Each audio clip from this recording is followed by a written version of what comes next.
అప్పుడప్పుడు అమావాస్య చీకట్లా ఆ మంజు చెప్పిందే విని ఇదిగో ఇలాంటి పొరపాట్లు చేస్తూ ఉంటాడు. చెప్పాను కదా మేడం గారు, మంజు అంటే సత్యకి బాగా ఇష్టమని. ఏదో సత్య పాలిటిక్స్లో ఉండడం వల్ల, మంజు పోలీస్ డిపార్ట్మెంట్లో ఉండడం వల్ల, వేరే వేరే దారుల్లో వాళ్ళు వెళ్ళడం వల్ల గొడవ పడుతున్నారు. కానీ ఇద్దరిలో ఎవరో ఒకరు కాంప్రమైజ్ అయినా వాళ్ళు అస్సలు గొడవ పడరు తెలుసా. మరిప్పుడు ఏం చేయాలి మినిస్టర్ గారు? చూడండి మేడం గారు, ప్రతిదానికి ఒక రూట్ ఉంటుంది. కొన్ని రూట్లు సాఫీగా ఉంటాయి, కొన్ని రూట్లు గతుకులు మలుపులతో ఉంటాయి. మనం మొదట సాఫీగా ఉన్న రూట్లో వెళ్ళి ట్రై చేసాం, పని కాలేదు. ఇప్పుడు గతుకులు మలుపులు ఉన్న రూట్లో వెళ్దాం, ఖచ్చితంగా పని అవుతుంది. మనం అనుకున్నది సాధిస్తాం. మీరేం కంగారు పడకండి. నాకు తెలుసు మినిస్టర్ గారు, మీరు ఏమైనా చేయగలరని. కాకపోతే ఒక్క మాట మీకు చెప్పి వెళ్దామని వచ్చాను. మీరు అనవసరంగా కంగారు పడకండి, హ్యాపీగా ఇంటికి వెళ్ళండి, అన్నీ బాగుంటాయి.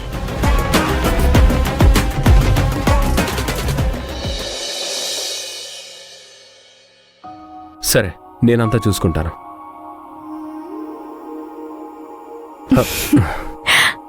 మంజు, ఏంటిది? ఉదయం మీరు పోలీస్ స్టేషన్కి వచ్చి ఆ ముగ్గురితో మీరు సాక్ష్యం చెప్పించారు.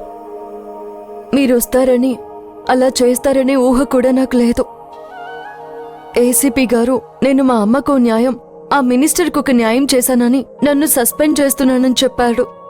అప్పుడు సిఐ గారు నేను షాక్ అయ్యాము. నువ్వు నా భార్య మంజు. మీ అమ్మ ఇంకా డబ్బులు ఇవ్వాలంటూ ముగ్గురు వచ్చారని నువ్వు నా ఎదురుగా పడిన బాధను మనసులో భరించలేకపోయాను. అందుకే నువ్వు నీ ఉద్యోగానికి అదే లాస్ట్ రోజు అవుతుందేమో అంటూ ఫీల్ అవుతూ ఉంటే నీ భర్తగా నేను చూడలేకపోయాను. ఇప్పుడు చెప్పావే ఏసీపీ నిన్ను సస్పెండ్ చేస్తుంటే సిఐ కూడా షాక్ అయ్యాడు అని. అతను నిజంగా ఒక సిన్సియర్ పోలీస్ ఆఫీసర్ అయితే ఏసీపీకి నీ గురించి వివరించి చెప్పాలి, నిన్ను సస్పెండ్ చేయకుండా చూడాలి. ఓకేనండి, నన్నిప్పుడు నా భర్త సత్య గారే నేను సస్పెండ్ కాకుండా చేశారు. అందుకు నన్నేం చేయమంటారో చెప్పండి. పోలీస్ పవర్ కంటే పొలిటికల్ పవరే గొప్పదని నువ్వు తెలుసుకుంటే చాలు. నేను యూత్ ప్రెసిడెంట్గా ఉన్నాను కాబట్టే నా మాటను ఆ ముగ్గురు విన్నారు, నిన్ను సస్పెండ్ కాకుండా చేశాను. పాలిటిక్స్ తలుచుకుంటే మీ పోలీస్ బాసుని కూడా ఇంట్లో కూర్చోబెట్టగలదు. అనుకూలంగా ఉంటే మీకు ప్రమోషన్స్ రావడానికి కూడా మా పొలిటికల్ లీడర్ల సంతకం మీకు హెల్ప్ అవ్వగలదు. సత్య గారు, నేను చాలా సంతోషంగా ఉన్నాను. ఇప్పుడు పాలిటిక్స్ గొప్ప, పోలీస్ గొప్ప అనే టాపిక్ అవసరం లేదు. మంజు, ఇప్పుడు ఆ ముగ్గురు వచ్చి చెప్పడం వల్ల నీ సస్పెన్షన్ ఆగింది. లేకపోతే నువ్వు సస్పెండ్ అయి ఉండేదానివి. నువ్వు సస్పెండ్ అయినా మీ అమ్మను నువ్వు కాకపోతే ఇంకొకరొచ్చి అరెస్ట్ చేసి తీసుకెళ్లేవారు. నిజమేనండి, మీరు చెప్పే మాటను కాదనలేను. అలాగే ఇంకొక విషయం కూడా నువ్వు ఎప్పుడూ కాదనకూడదు. ఏంటండి అది? నన్ను ఎప్పుడూ కూడా రాజకీయాలకి దూరంగా ఉండు అని చెప్పద్దు.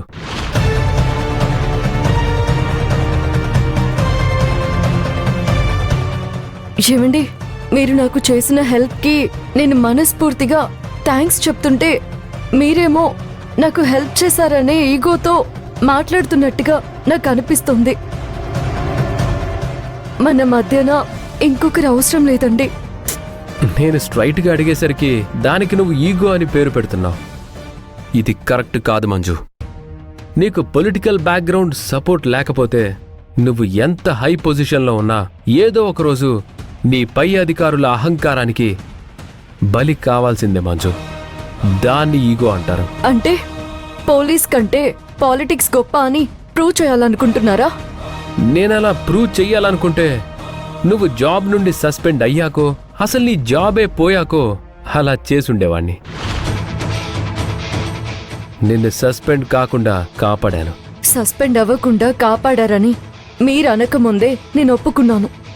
కానీ మీరేమంటున్నారంటే పోలీస్ అంటే పనికిరాని జాబ్ అని చులకనగా చూడకండి. ఇప్పుడు నేను అలా అని అనలేదు మంజు. మీరు అలాగే అనుకొని నాతో ఇండైరెక్ట్ గా మాట్లాడుతున్నారు. నువ్వు అర్థం చేసుకోలేవు మంజు. అర్థం చేసుకుంటావని నీతో ప్రేమగా ఉన్నాను చూడు, అది నేను చేసింది తప్ప. ఇప్పుడు నేనేం చెప్పినా మీరు నాకు చేసిన సహాయం ముందు చేది కనపడదని నాకు అర్థమవుతోంది. అలా ఎందుకు అనుకుంటున్నావు మంజు? ఇంకా ఎలా అనుకోవాలి? నాకు ఆ మాత్రం అర్థం కాదని అనుకోకండి. నేనొక పోలీస్ ఆఫీసర్ని. నువ్వు పోలీస్ అనే అహంకారంతో మాట్లాడదు మంజు. నేను ముందు మీ భార్యగా, మీరు నా భర్తగానే మాట్లాడాను. మీరే పాలిటిక్స్ ని పైకి లేపి పోలీస్ ని కిందికి తొక్కారు. మీ మాటల్లో మీరు యూత్ ప్రెసిడెంట్ గా మాట్లాడితే, నేను పోలీస్గా ఒక ఏఎస్ఐ గానే మీతో మాట్లాడతాను. నువ్వొక పోలీస్గా ఈ ఇంట్లో మాట్లాడొద్దు మంజు. మీరు నాతో ఉన్నంతసేపు యూత్ ప్రెసిడెంట్ గా మీ రాజకీయ రంగం గురించి మాట్లాడొద్దు. ఛ! నువ్వు ఈ జన్మకి మారు.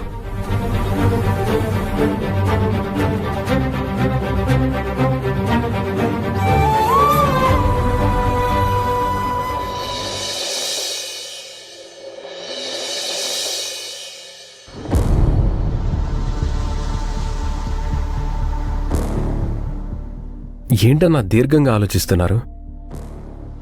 ఎలక్షన్లు దగ్గర పడే కొద్దీ చాలా టెన్షన్గా ఉంది సత్య. జనాలకి ఉచిత పథకాలు పెట్టడము, అయ్యాక అది చేస్తాం ఇది చేస్తామని ఊకదంపుడు ఉపన్యాసాలు ఇవ్వడం వల్ల లాభం లేదు సత్య. ఈ జనం నా జనం.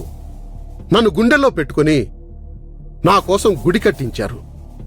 వాళ్ల కోసం, ముఖ్యంగా ఆ సినిమా హాల్ వెనుకున్న బస్తీ జనం కోసం నేను ఒక నిర్ణయం తీసుకున్నాను సత్య. ఏంటన్నాది?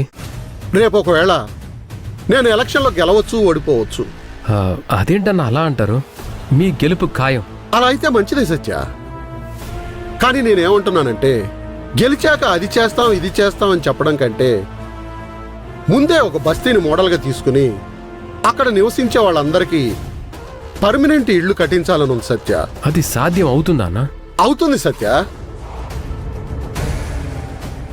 ఎందుకంటే వాళ్ళకి ఓటుకు నోటు ఇస్తామని అబద్ధపు మాటలు చెప్పే కంటే, మీకు తాగిస్తాము తినిపిస్తామని ఇన్స్టెంట్ మాటలు చెప్పడం కంటే, ఎవరి స్థలంలో వాళ్ళకి పక్కా ఇళ్లు కట్టిస్తామని నిజంగా మనం కట్టామనుకో, అదేమైనా కష్టమా?